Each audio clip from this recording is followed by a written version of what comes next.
What is going on, YouTube? Welcome back to the channel. So today I'm excited. We get to work back on the 240 again. It's been a minute since we've got to work on this thing. We've been stacking a pile of parts and we are going to just jump on this thing and get started today.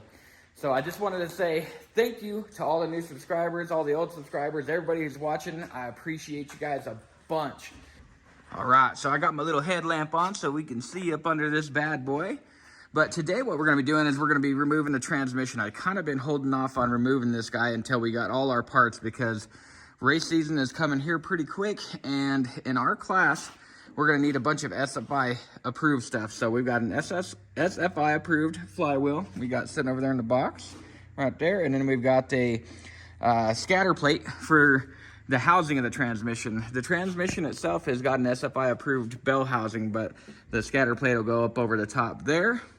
And then one of the other things we got to add in today is a drive shaft hoop. So that's just part of the track rules that you got to have. So we've got a hoop that was kind of universal, partially made for this. We're going to have to kind of fab it up for ourselves to make it fit this small chassis and stuff like that. And then once we're done with that, the other big project I have to do is the oil pan. So this thing has been just leaking a sieve down here on the ground. So last night I put it up on the lift and started draining it. So right here underneath this wire and stuff, right here is our turbo drain inlet to the oil pan. I had my buddy Huggy weld this thing up, and we were fighting it that night. Like nothing against him or nothing like that. It was fighting him. I don't know if it was, you know, the oil pan or what it was, but we have got a pinhole right there. You can see where it's been leaking. So after I saw the pinhole, I was like, well, I'll just use some silicone or something like that and put up there and see if I could block it with that. It didn't work either. So now it's just round two. So what I'm gonna do is I'm gonna pull the oil pan off and we are going to chop off that bung. And then I've got a bung that actually has like a nut on the back side. We'll bolt it in with seals and all that stuff and just do it that way. I have another oil pan that we did with that type of bung and it worked really well. It didn't leak. So we're just gonna go back to that style instead of welding it in right there. So that is our big thing for the engine side. Gotta get the transmission out, all that good stuff. And then our last little treat for the end of the video is gonna be our new rear tires. We have picked up a set of beadlock wheels. So the big difference I did with the wheels is you can see the offset. This one has such a deep offset negative. So it just has all, you know, big time rubbing up inside there, and I always have to run a really small tire to fit inside there. With these, I've measured out and I hope that we can get it all the way in our wheel tub here where we can fit a 28 10.5 in here. So I've only been able to get a 26 10.5 under here and it rubbed a little bit. These are actually 26 9.5s, but from edge to edge right here only measures out at 8 inches. So we want to get some more tire under there. It does hook up pretty well. I did do a little test hit yesterday on the street with it out there, and if I have a chance and remember, I'll walk out there and show you guys a test hit. It was spinning all the way through, but it was just barely spinning. Enough to make black marks, but it was hooking up and going. So on a prep track, it's probably hook a lot better, but we're just gonna try to, you know, beat all the bushes, whatever you want to call it, and make sure that this car is ready to go for race season. I am tired of missing races because we're broke or something's wrong. I'm tired of not being there. So we're just gonna try to make this thing right.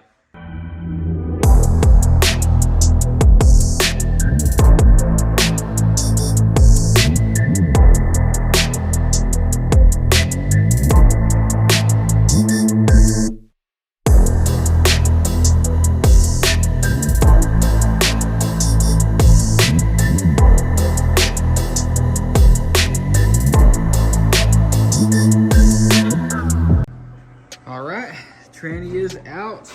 We're looking 12:14, so an hour and 3 minutes.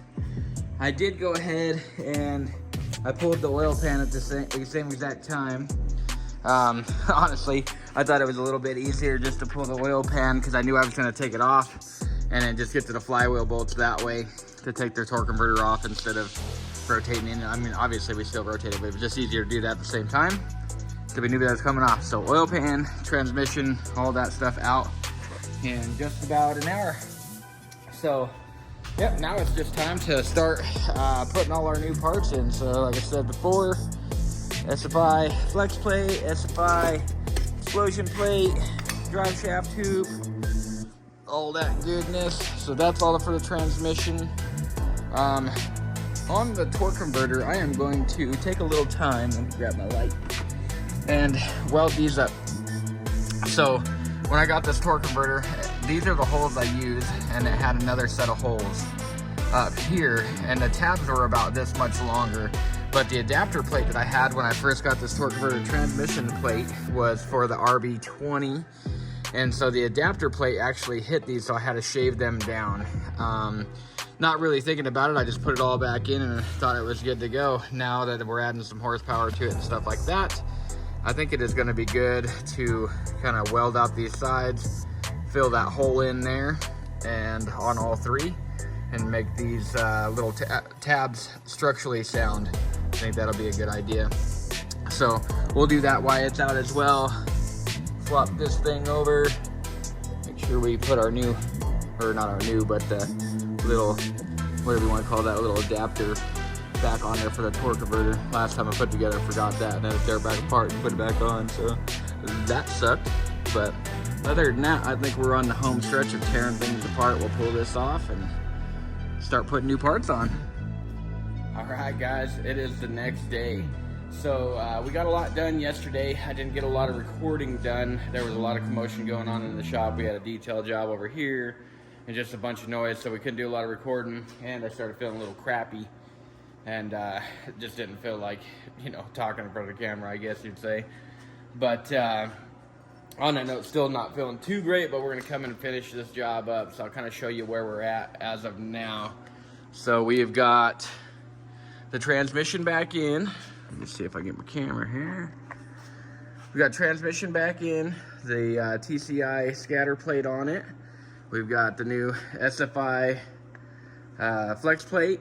We got the oil pan back on. Don't worry about the little dripping right there. By that, I just didn't tighten up the drain screw all the way.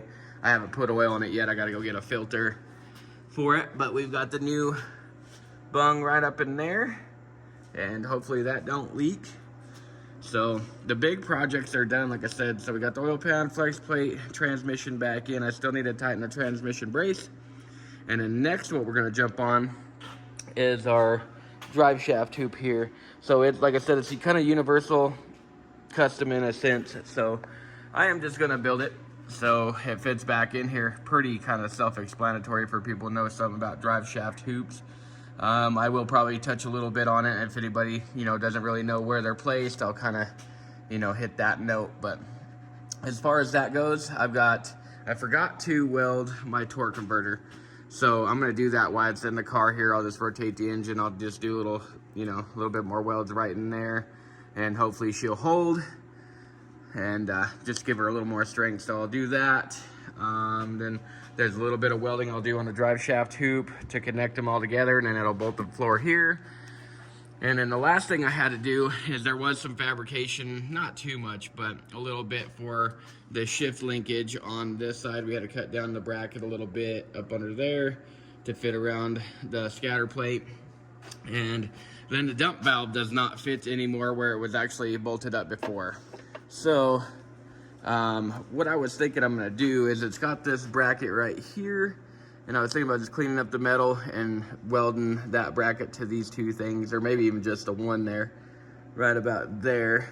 And that'll hold the dump valve in place nice and sturdy, welding it there. And then whenever I need to take it off, you just take off this bottom brace and the lines, and she should come right off. So that is it for today. We're just gonna try to get this thing dialed up and ready to go. So a little bit of welding, and then finally when we're done, we are going to test fit our new bead lock. I did get a hold of one of my buddies, Ryan Walsh, and see if he had an old set of tires laying around. He didn't, but he did have a brand new set of Mickey Thompson ET Streets. So he's gonna let me borrow those. Sorry with the light. He's gonna let me borrow those, and we'll put those on and just test fit and make sure we can put a 2810.5 on there. That's the biggest thing before I go buy a set of 2810.5s thinking they'll fit, I want to make sure they fit before I spend that type of money on them. So that is it. I'm just going to jump into it and let's get started.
Oakley, so we are wrapped up with underneath. Got the drive shaft hoop put in. I just kind of welded it all up and bolted it in here. The biggest thing for the NHRA thing, like I said, I'll touch base with this a little bit. The NHRA rules state that it needs to be no further than 6 inches back from the center of the U-joint right here. So I measured U-joint and went 6 inches back. I chose to bring it forward, so the back side of this is at 6 inches. So that's pretty much the requirement for your drive shaft hoop. Certain vehicles, if you going real fast or if they're real long, they'll require a rear drive shaft hoop and the front. But for this one, for the speed that we're going, we only need the front one. And so the purpose of this drive shaft hoop is say I'm hauling butt down a track and that front U-joint breaks, right? The drive shaft will fall, it could stab into the track and then launch the car up in the air. It could damage the track real bad, all of the above. So that drive shaft hoop is there for not only the track and what they do, the track and saving their track, but then also your safety as well. So yeah, I think that is it for all the repairs that we've done to this bad boy. So I did go and I did weld up all the seams on there, got my dump valve welded up on there, and drive shaft hoop, cross member is good to go. I was also thinking about wiring up my trans cooler fan. I haven't done that yet, but that might be a project for another day. I already have the wire coming out here, just need to hook it up and then find a ground for it. But I still need to do my bump box wiring, so I might do that when I do all my wiring. Just kind of food for thought type of situation for me. But now is the candy on top. It's the last thing we gotta do is put our beadlock wheel on and see how she's gonna look. So I saved this for dead last. It was the thing I wanted to do the most and see what it looked like on the car. But I knew if I jumped on this first, then I'd be laggy on everything else that I had to do. So, like I said, I saved this for last, the icing on top. So, let's pull this rear tire off and see what she looks like.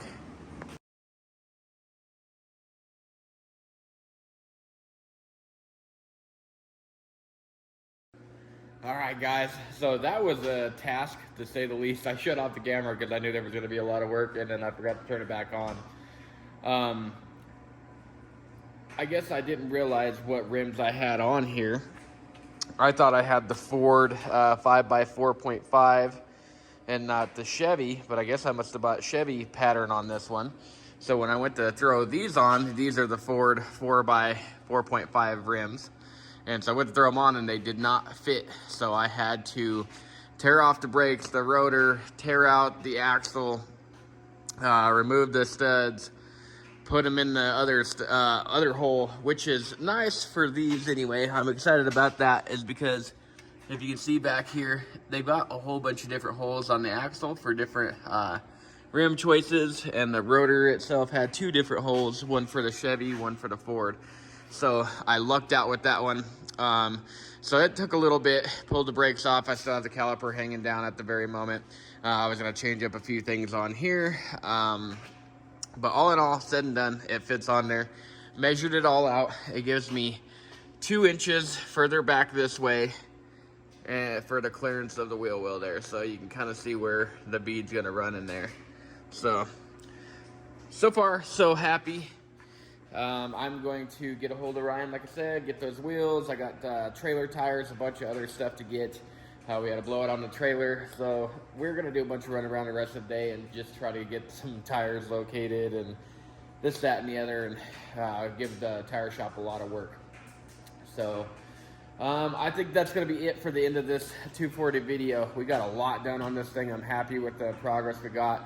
As soon as I get some tires back on it, it's gonna sit for a little bit longer because I have other projects that I need to be working on as well, customer stuff. So anyway, appreciate you guys watching. Make sure you subscribe, like, comment down there. Tell us what you guys want to see next. If you want to see the Ford F100 54, if you want to see more of that. I've got a Crown Vic swap Ford F100 that we're in the middle of. I haven't showed anything about that yet. Let me know if you guys want to see that, or if you want to see more of this, or possibly maybe a motorcycle build. You guys let me know. We'll see y'all later.